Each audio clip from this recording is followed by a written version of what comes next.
work your ass off. There is no magic pill. It drives me crazy to go to the gym. You read 1 hour a day. I went and worked out 5 hours a day, and I was working on construction with 24 hours a day. Organize your day. Work hard. I'm here to talk about success.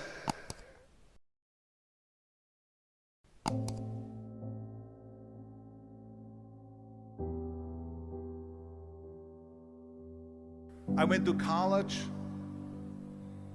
I went and worked out 5 hours a day, and I was working on construction. Because in those days in bodybuilding, there was no money. I didn't have the money for food supplements or anything. So I had to go to work. So I worked on construction. I went to college. I worked out in the gym, and at night, from 8 o'clock at night to 12 midnight, I went to acting class 4 times a week. So I did all of that. There was not one single minute that I wasted. And this is why I'm standing here today. With the age of 20, I went to London and I won the Mr. Universe contest as the youngest Mr. Universe ever. And it was because I had a goal. You see, if you don't have a vision of where you go, and if you don't have a goal where you go, you drift around and you never end up anywhere. 74% hate their job in America. The majority of people don't like what they're doing because they're really not doing it because they didn't have a goal and they followed this goal. They just aimlessly drift around, and then all of a sudden there's a job opening, so they get that job because you have to work. But then when you work, it's a chore. It's work. It's not fun. So if you think about, only a quarter of the people really enjoy what they're doing in life. So people always ask me, when they saw me in the gym in the pumping iron days, they say, why is it that you're working out so hard? 5 hours a day, 6 hours a day, and you have always a smile on your face. The others are working out just as hard as you do, and they look sour in the face. Why is that? And I told people all the time, I said, because to me, I'm shooting for a goal. In front of me is the Mr. Universe title. So every rep that I do gets me closer to accomplishing that goal, to make this goal, this vision, turn into reality. Every single set that I do, every repetition, every weight that I lift will get me a step closer to turn this goal into reality. So I couldn't wait to do another 500-pound squat. I couldn't wait to do another 500-pound bench press. I couldn't wait to do another 2,000 reps of sit-ups. I couldn't wait for the next exercise. So let me tell you something, visualizing your goal and going after it makes it fun. You got to have a purpose no matter what you do in life. You got to have a purpose. And Muhammad Ali worked his butt off. And I saw it firsthand. And I remember that there was a sports writer that was there in the gym when he was working out and he was doing sit-ups. And they asked him, how many sit-ups do you do? And he said, I don't start counting until it hurts. Now think about that. He doesn't start counting his sit-ups until he feels pain. That's when he starts counting. That is working hard. And so you can't get around the hard work. It doesn't matter who it is. Work your ass off. There is no magic pill. There is no magic out there. You cannot get around. You have to work and work and work. Make sure of this and make sure of that and all that stuff. So it's work. And it drives me crazy when people say that they don't have enough time to go to the gym for 45 minutes a day and work out. Or to do something for 45 minutes to an hour a day to improve. If it is physically improve or if it is mentally to improve. Imagine you read 1 hour a day about history. How much you will learn after 365 hours in 1 year. Think about if you study about the history of musicians, of composers, how much you would know. Imagine if you would work on a business, on some business that you want to develop every day for an hour. Imagine how further along you will go and get. So it drives me nuts because when people say we don't have the time, we have 24 hours a day. We sleep 6 hours a day, so that gives you still 18 hours. So there's someone shaking their head out here in front to say probably, I don't sleep 6 hours, I sleep 8 hours, right? Or just sleep faster. So we have 18 hours a day.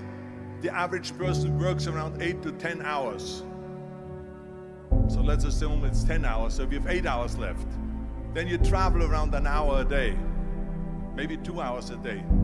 So now you have still 6 hours left. So what do you do with these 6 hours? What do you do with these 6 hours? Then we eat a little bit, then we schmooze a little bit, talk a little bit to people and all that stuff. But you can see how much time there is available if you organize your day. So you got to work hard.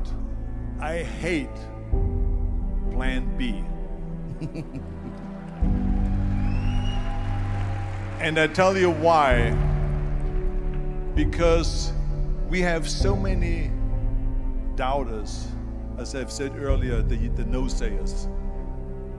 We have so many of those people that say no and you can't do it, that's impossible.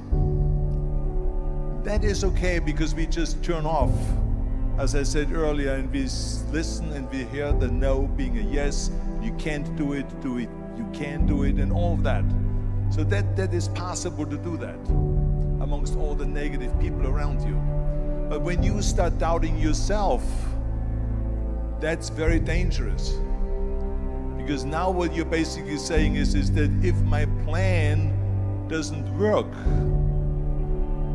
I have a fallback plan, I have a plan B. And that means that you start thinking about plan B, and every thought that you put into plan B, you're taking away now that thought and that energy from plan A.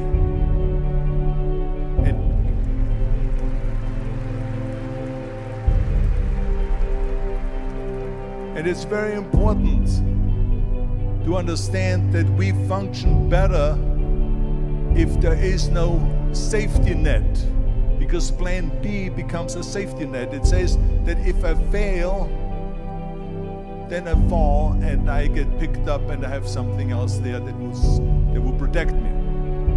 And that's not good, because people perform better when there's no safety net. People perform better in sports and everything else if you don't have a plan B. I'm telling you, I've never ever had a plan B. I made a full commitment that I'm gonna go and be a bodybuilding champion. I made a full commitment that I'm gonna be in America.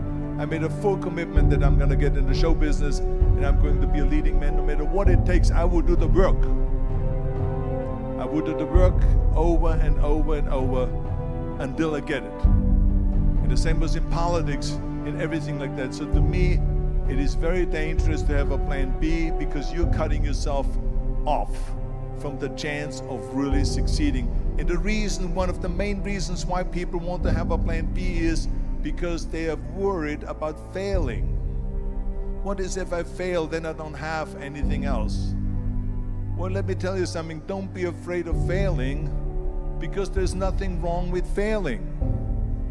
You have to fail in order to climb that ladder.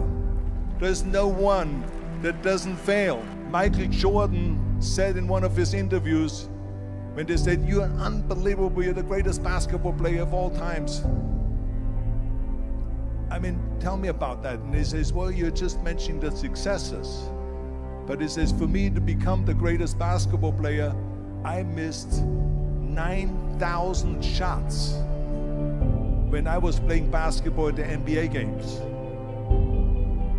So during these games that he was so successful, he missed 9,000 shots. Does it make him a failure? No.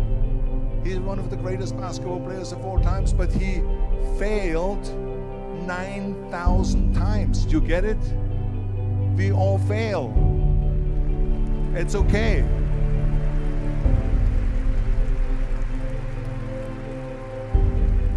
What is not okay is that when you fail, you stay down.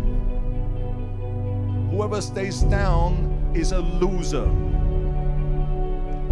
And winners will fail and get up, fail and get up, fail and get up. You always get up. That is a winner. That is a winner. I failed in bodybuilding. I lost bodybuilding competitions. I lost powerlifting competitions. I lost weightlifting competitions. I had movies that went in the toilet and that were terrible and got the worst reviews. And in politics, I remember I had many of the initiatives on the ballot, and we lost. My approval rating in California went down to 28%, and then it went back up again, and I won again the governorship. Hey, we all lose. We all have losses. This is okay, and this is why I say don't be worried about losing, because when you're afraid of losing, then you get frozen. You get stiff, you're not relaxed. You got to be, in order to perform well in anything, if it's in boxing or if it is on your job or with your thinking, is only happening when you relax. So relax. It's okay to fail. Let's just go all out and give it everything that you got. That's what it is all about. So don't be afraid to fail.